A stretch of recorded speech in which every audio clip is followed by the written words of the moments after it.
Hi friends, good morning. আমি অনিন্দিতা চলে এসেছি খুব সকাল সকাল ছাদে। আর ছাদে আসা তোমরা তো সবাই জেনেই গেছে, একটাই কারণ, হয় ফুল তোলার জন্য না গাছ দেখার জন্য, বা কিছু এক্সট্রা কাজ থাকে সেগুলো করার জন্য।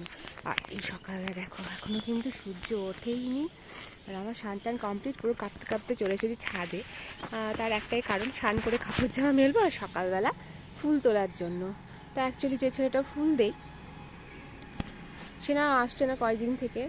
আমার মনে হয় সে ভাটাতে কাজ শুরু করে দিয়েছে, কারণ রোজগারের ব্যাপার তো, যারা দিন আনে দিন খায় তারাই বোঝে যে কতটা কষ্টকর তাদের পক্ষে রুচি রোজগার করা। যখন যে কাজটা মনে হয় যেন আমার উপার্জন এতে বেশি হবে, তখন সে কাজে তারা লিপ্ত হয়ে যায়। তো তাই হবে হয়তো, মাঝে একদিন এসেছিলো আবার বাদ দিয়েছে, তো সে যাই হোক। আর দেখো আমি ছাদে চলে এসেছি ফুল তোলার জন্য।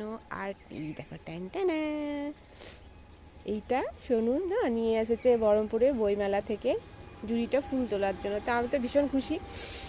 তা আমার হাজব্যান্ডের এই গুণগুলো রয়েছে যে আমি এই সব সাংসারিক জিনিস কেনাকাটা, বাসন কোসন থেকে শুরু করে অন্যান্য আমি খুব কম কিনি, আমার হাজব্যান্ডই বেশি কেনে। তো দেখো এই ঝুড়িটা, আর আমি এই ঝুড়িটা নিয়ে চলে এসেছি ফুল তোলার জন্য। আর নিজের হাতে গাছ করি, সেই গাছ যদি ফুল তুলে ঠাকুরকে পুজো দেওয়া যায়, সেটা একটা আলাদাই আনন্দ। তো আমি একটু টুকটুক করে দেখে শুনে সব ফুল নেব না, কারণ ফুল তুলতে না আমার ভীষণ মায়া লাগে, কিন্তু কিছু করার নেই। যেখানে দেখছি একটু বেশি বেশি চোখা হয়ে রয়েছে, যেমন দেখো এখানে ফুল তুললে বোঝা যাবে না ভেতর থেকে যে আমি ফুল তুলেছি। তো এই টুকটুক করে এখন আমি ফুল তুলে নেব পুজো করার জন্য, কারণ ফুল একদমই নেই, আর কালকে কেনাও হয়নি, আমি বলতেও ভুলে গেছিলাম, সেটা আমারই দোষ আর কি। তো এই কাজটা তো দেখো ফুলগুলো এগুলো নষ্টই হয়ে যাবে, তো আমি দেখে দেখে কয়েকটা ফুল তুলে নিচ্ছি। আর কি আনন্দ লাগছে ফুল তুলতে। দেখো বেশ কিছু ফুল কিন্তু কালেকশন হয়ে গেছে। এখন যেগুলো দেখবো পুরোটা ফুটে গেছে, মানে নষ্ট হওয়ার মোমেন্ট রয়েছে, তো আমি সেই ফুলগুলোই তুলে নেব, কারণ এগুলো থাকলে তো নষ্টই হয়ে যাবে। তার থেকে একটু ঠাকুরকে চরণে দেওয়াটাই অনেক ভালো। তো ফুলের সাইজ দেখেছো কি বড়ই না হয়েছে। সেই দিনকে মন্দিরে নিয়ে গিয়েছিলাম, তো যে জোগাড় করে যেই ভাইটা, তো সে দেখে বলে দিদি এত বড় ফুল। আমি বললাম হ্যাঁ আমার গাছের ফুল। তো দেখতে পাচ্ছ এই গাছ সেই গাছ থেকে কালেকশন করতে করতে না আমার ফুল দেখো এক ঝুড়ি হয়েই গেল। আর কটা ছোট ছোট ফুল নেব, এই যে এই গাছটা থেকে যেমন একটু টুকটুক করে বেছে নেব, যেগুলো তোমার পুরোটা ফুটে গেছে, কারণ এগুলো তো নষ্টই হয়ে যাবে। এই দেখো এক একটা ফুলের কালার তুলতে মানে কিন্তু কিছু করার নেই, তুলতে ভীষণই মায়া লাগছে। আর অনেক দেখো ফুল যারা ভালোবাসে, আমার মনে হয় যেন তারা কখনোই চাইবে না যে ফুলের আঘাত করতে। অনেককে দেখেছি আমি যে গাছে কুড়ি একদম মেরে ঘেটে তাকে মানে ফোটানোর চেষ্টা করে, অনেককেই দেখেছি আমি, কিন্তু আমি সেটা একদম সাপোর্ট করি না। কারণ যারা ফুলবাসে তারা কখনো ফুলকে আঘাত দেবে না, ইভেন ফুলের কুড়িকেও না।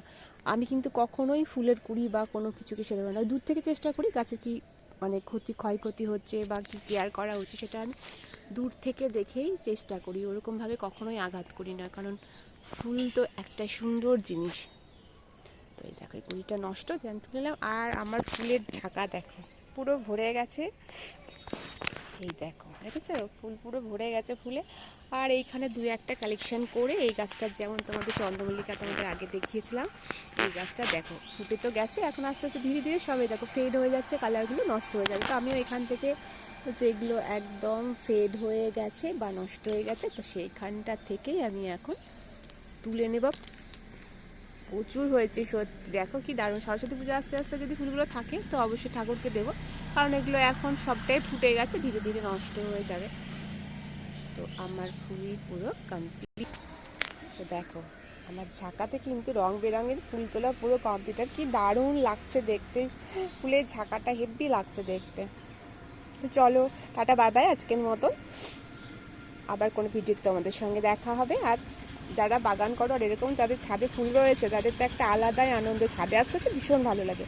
চলো টাটা বাই বাই, সবাই ভালো থেকো সুস্থ থেকো। আর যারা আমার চ্যানেলটাকে এখনও সাবস্ক্রাইব করেনি তারা অবশ্যই কিন্তু সাবস্ক্রাইব করো।